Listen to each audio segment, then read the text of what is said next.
I see the effects of marijuana in the emergency department a lot. So I'm very clear that it's not harmless. It really depends upon, again, how early you start using it and how frequently you use it.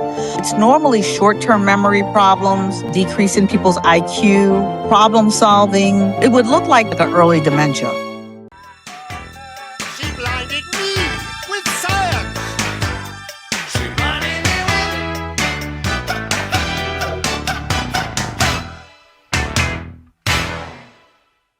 Marijuana has gone from controversial to completely normalized fast.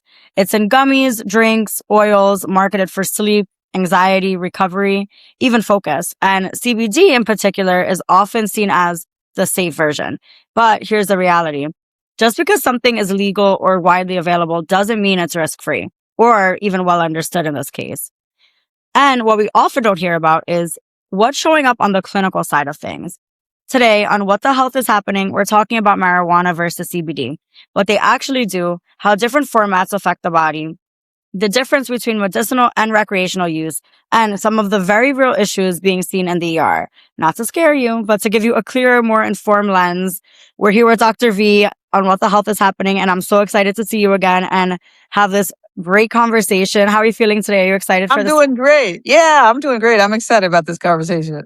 Awesome. Yeah, I think that is a really important conversation to have. Like we chatted about, it's becoming super normalized and common. There's dispensaries all over the place, and so many people think they're the same thing. I mean, myself, for one, I don't know the difference. So I'm excited to learn about this today. Yeah. So let's hop into that on that note. So marijuana and CBD are often lumped together in conversation, right? But they're really not the same thing. So can you walk us through the fundamental difference between the two? Yeah, so they're often lumped together because CBD can come from marijuana or it can come from hemp, right? But CBD is not psychoactive. So there's no high that you get from CBD. The other thing that's important is CBD actually is federally approved in all of the states. Marijuana is psychoactive. The psychoactive component of marijuana is THC. And it will give you a high. And marijuana is not approved from state to state. So they are both very, very different. And today I know they come in so many different forms at Yeah. this point. Yes. It's like every time I leave my house, I feel like I see an ad or something for a different format, right? So Right. cookies, gummies, drinks, even vapes, lotions too, as hemp lotion, CBD lotion. But how does the format change the risk profile and how the body responds to it? So it's interesting because it's really all about how much of the active ingredient is actually in that particular gummy or drink or whatever it may happen to be. So when you look at like THC products or marijuana products, you can have 2 milligrams or you can have 50 milligrams or more in a gummy or a cookie or a drink. So it's really about the concentration of the active ingredient in the actual product rather than the actual format. The other thing that we see with these different formats where people are maybe drinking it or eating a cookie is that sometimes it'll catch up to them really fast. So they'll like have no effect and then suddenly they'll feel really out of it because sometimes they come to the emergency department and it hits them all of a sudden. So that's sometimes also what happens with the different formats. I'm curious, even thinking about that in an ER setting, is there a particular format that you see more of people coming in for? Or more the dosage? No, I would say more it's the dosage. And then we do see sometimes, they look innocuous. So the cookies and the brownies can look very innocuous and sometimes kids get into them. So then the concentration is really high for a child, right? And they can really sort of get in trouble. So I think the main thing is that, they look kind of innocuous. They look like something that's not very dangerous. And people can kind of really get in trouble with them. Absolutely. And there's a big distinction between medicinal and recreational use.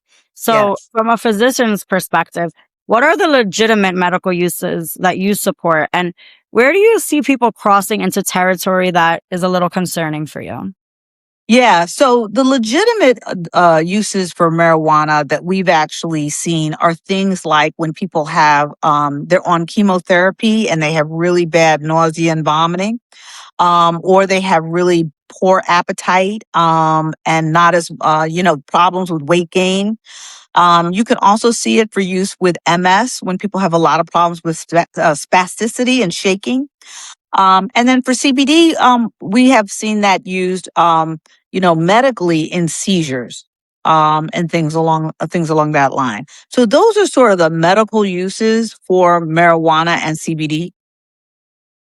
And and that's in terms of crossing a territory that's concerning. Is there anything specific that stands out? Do you think it's more so if people aren't using it for any of the things you mentioned, it's a little bit of a risky situation?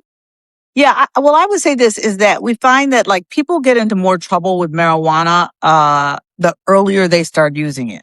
Mm. Right? So, I think because people think, oh, it's legal, it's all over the place, it's okay now. And we're seeing a lot of underage usage, right? And that can be really problematic because the brain is still developing then. And your brain is really developing until you turn about 26. So people who use it early and use it frequently are more likely to get like cognitive decline, short-term memory, problems with attention and focus, and sort of kind of executive decision-making functions, that sort of thing. And so yeah, so the early use is very concerning. And like you said, that's something in the ER that you've been seeing the most as a big issue, or you really like flagged that as one of the bigger issues is kids getting into parents' marijuana or Yeah. CBD products. So you mentioned a few things that are issues with younger people using it, but how serious is that problem? And is there anything that comes to mind in terms of what it looks like clinically that you didn't just touch on? Yeah, so the other thing that we find is that when people use marijuana heavily, they can get cyclic vomiting. We usually see this in people who are like daily marijuana users. And then they'll get like where they just can't stop throwing up, like literally cannot stop throwing up. Sometimes what people do when they're at home is they try to take a really hot shower or a really hot bath because it'll make them feel better. But there's times when we have to bring them into the emergency. They come into the emergency department, and then we have to give them IV hydration, medications to make them stop vomiting, and sometimes admit them overnight. I probably see that the most. Wow. And Yeah. is that what you refer to, or is that what's called cannabinoid hyperemesis? Or am I pronouncing? Yeah. It's cannabinoid hyperemesis syndrome. We Okay. call it cyclic vomiting or hyperemesis syndrome related to cannabis use. And once you actually start getting that, you have to quit. Like That's very you can't just cut back and think the symptoms are going to go away. Like once you start developing, cannabinoid hyperemesis syndrome, you have to actually quit. Yeah, and that's something I feel like is not talked about at all. Most people haven't heard of it. I personally have never heard of it. So do you think you're seeing more and more of that now than compared to before? Absolutely. I see a ton of it now. And I used to, at the beginning of my practice, I don't even know if it was a thing, right? Like I don't ever remember seeing it when I first started practicing it, but I see it a lot now. We probably easily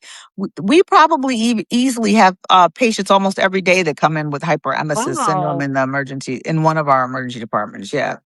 Wow, that's shocking. And is it mostly younger people or kids, or is it all ages that you see? Um, Usually we're seeing it in people that are kind of like in the sort of 20 to 30 age range. Yeah. So it's usually because you have to be using marijuana chronically. So, if someone starts using it underage, they usually don't get to chronic usage until they're in their 20s. Right. And so we see it with people that use it very heavily, like more like 4 times a week, like they're using marijuana 4 times a week or more. They may be daily users. So those are the types of scenarios and situations in which we're seeing it. Wow, no, that's so interesting. And another concern I know you've raised is early memory problems with overuse, particularly in younger users. So, what are you seeing, and what does the research tell us about long-term cognitive effects? Yeah. So it really depends upon, again, how early you start using it and how frequently you use it. But so again, it's normally short-term memory problems, you decrease in people's IQ, problems making decisions or sort of executive functions, problem solving. Those sorts of things are sort of what we see. It almost looks like a early on. It would look like to someone who's not in medicine, almost like an early dementia. Wow.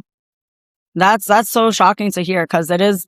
it's always been one of those controversial topics where some people were okay with it and some people Yeah. were, and now with the growing, normalization of it, it's become so common that you don't even really think about the long-term effects. So it's so important to really be talking about this. And Yeah. I think another thing that feeds into that is that there's this perception, because marijuana is natural or now legal in a lot of states, it's essentially kind of a harmless drug. But how do you respond to that? Or how do you feel about that mindset as an ER doctor? Well, I see that I see marijuana and the effects of marijuana in the emergency department a lot. So I'm very clear that it's not harmless. And so I think that, what you said at the very beginning is just because something's legal and just because something's fully available doesn't mean that you should just indulge no Right. matter what, right?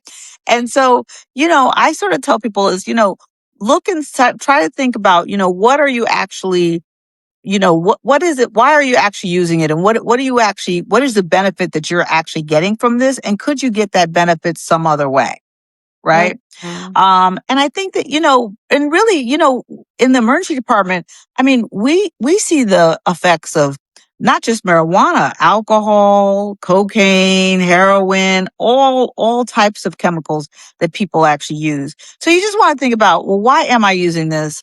What is the effect that I'm getting? What is the gratification that I'm getting? And can I get that gratification some other way? That's such a good way to think about it. Like, I really like that mindset shift of like, what is this giving me, and how can I potentially find this from a healthier route? And Right. something else you said I wanted to touch on too, about going back to what I said originally about how just because it's legal and everywhere doesn't make it necessarily harmless or okay or not hurtful. Because, not to compare weed to cigarettes, but just on that topic, I mean, cigarettes are still legal and sold in That's right. think about, we've had what, I don't know, 40, 50, 60 years or whatever Yes. now about how harmful it is, and it's still illegal. It's still legal. It's Right. it's interesting to think about this conversation like maybe 10 years from now, about maybe the effects that it's having now that it's been legalized. It's just an interesting thought that Yeah. pops into my head. And going back to CBD also being everywhere now. I mean, there's coffee shops, drugstores, I mean, gas stations everywhere. And it's often marketed as completely safe. But what should consumers actually know about CBD quality and dosing and drug interactions? So CBD, people use CBD for pain management. CBD can also be used for like anxiety and calming and things like that. Again, all of these products, you want to make sure that you're very clear, if you're using them, what is the concentration of what I'm actually using? Because you can suddenly jump into a new category that has a much higher concentration and be really shocked by what happens. I had a friend of mine who actually, when you were talking about gummies, he ate a gummy and like had to pull over on the side of the road. He was like, "Come get me." I was like, he was like, I thought it was just one gummy. And no, no, Yeah.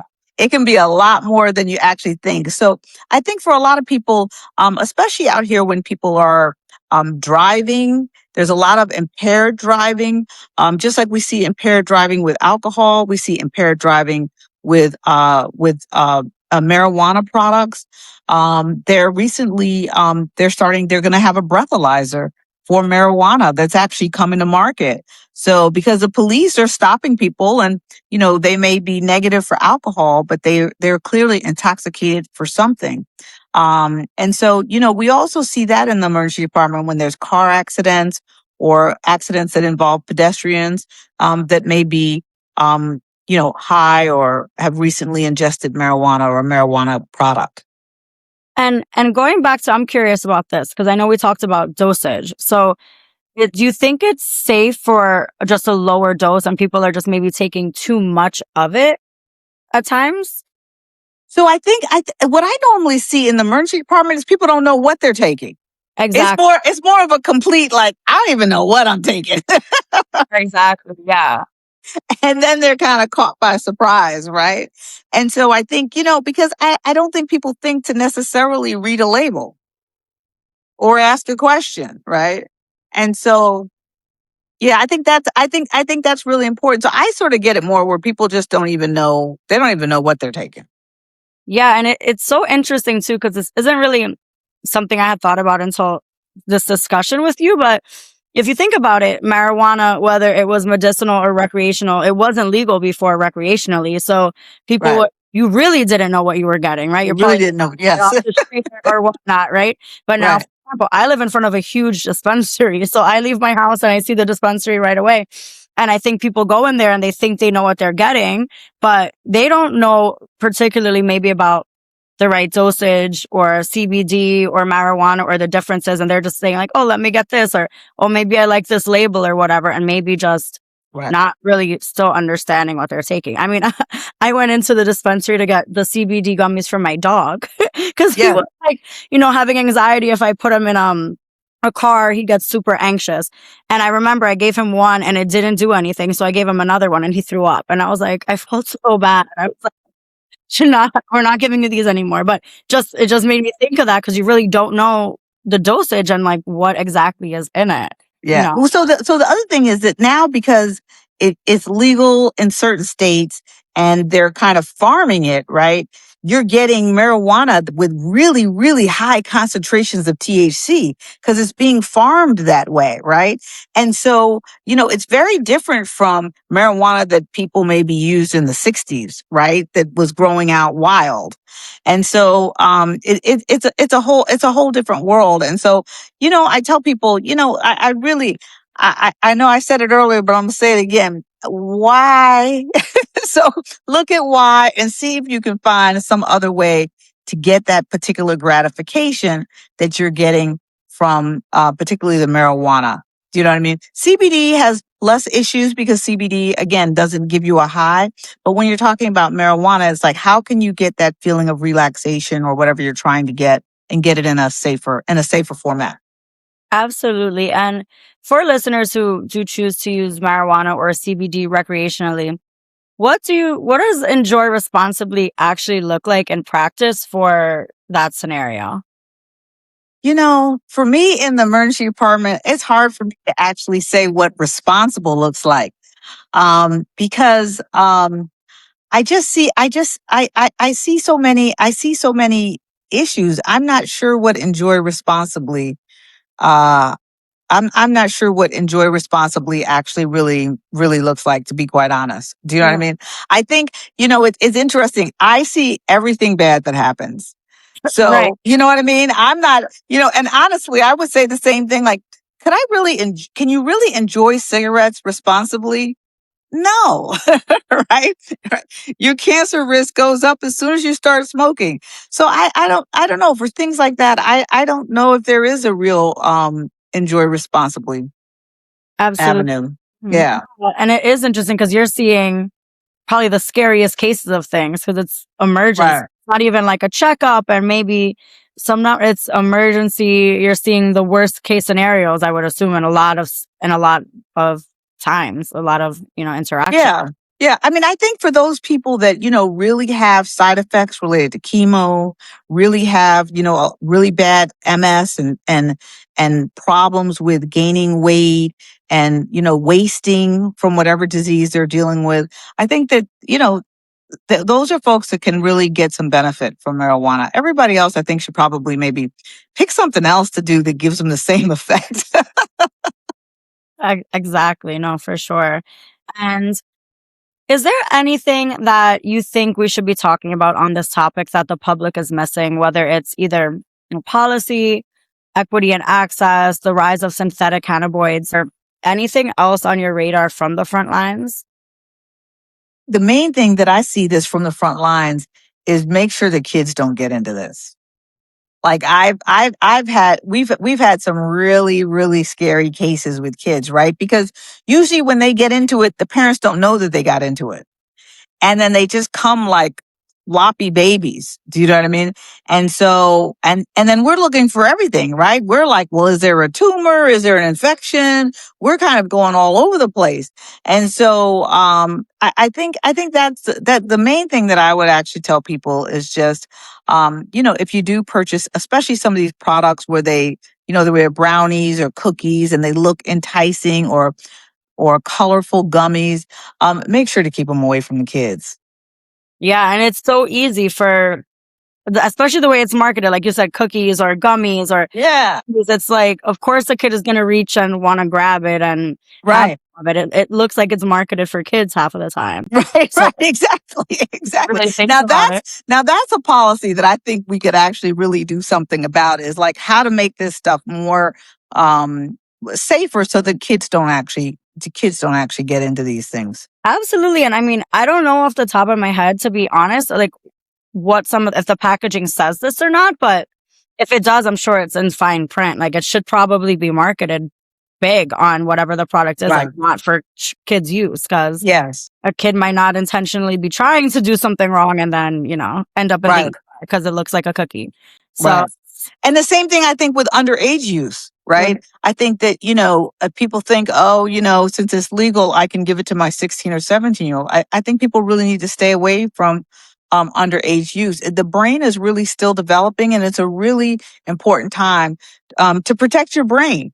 And I say that if we're talking about marijuana, if we're talking about, playing football or head injuries, it's really, really important to protect your brain until it's fully developed around 25, 26 years old. absolutely. And Yeah. it is good to hear that it can help, though, medicinally. Like, for example, I mean, I had an aunt with MS, and I think that this was way before marijuana was something that was given to people to help, because this was a really long time ago. But Right. it can help if it's used in the right way and medicinally. It's the recreational Right. use that's a little scary, right? Yes, yes. That's where things get sketchy. Yeah, exactly. And for example, if someone is, maybe not feeling well or they have chronic pain or anything like that, is that something that they can actually go to the doctor and say, I want this, but to use medicinally, or I'm having pain, maybe this can help? Is that something that is an option actually? Yeah. So what happens is there's a whole field of medicine that's related to pain management, right? And what happens with pain management is they actually look at what are some of the non-addictive, non-psychoactive ways to actually deal with your pain, right? And so sometimes it can be lidocaine patches, it can be various prescriptions, and so a pain management clinic will definitely help people with their pain. And if it's in a state where marijuana or CBD is legal. Well, marijuana, I should say, if we're in a state where marijuana is legal, they may then prescribe or actually give recommendations around that. But usually most physicians are going to try a lot of things before they get to that point. Similarly, for the nausea and vomiting, we have a lot of things to try for nausea and vomiting and to get people to get their appetite back.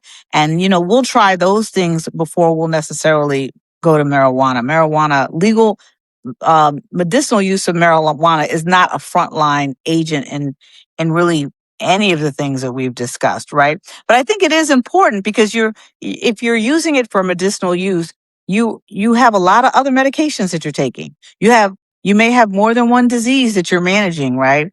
So it's really, really important to get, professional guidance in what you're actually doing. Absolutely. And I think, like a lot of things in health, this isn't black and white. It sounds like there's a place for both medicinal and recreational use, but the key is definitely awareness and understanding what you're using, how you're using it, and what the real risks are not just the marketed benefits. Because what's normalized isn't always harmless, like we learned about today. And if this episode gave you a clear perspective, I know it definitely gave me a clear perspective. Make sure that you share it with someone who might need it, especially as these products become more and more accessible. And especially what we talked about, if you have friends that are parents or if you're a parent, make sure that they're aware as well. Make sure to send them this episode. And if you want more conversations that stay grounded in reality, not just trends, make sure you are following the show. Make sure you are following What the Health is Happening with Dr. V. I think this was a great episode. And again, make sure you share and send it with someone who can resonate with it. Dr. V, it was great seeing you. This was such a good episode. And I can't wait for our next conversation. Thank you. Talk to you soon. Okay.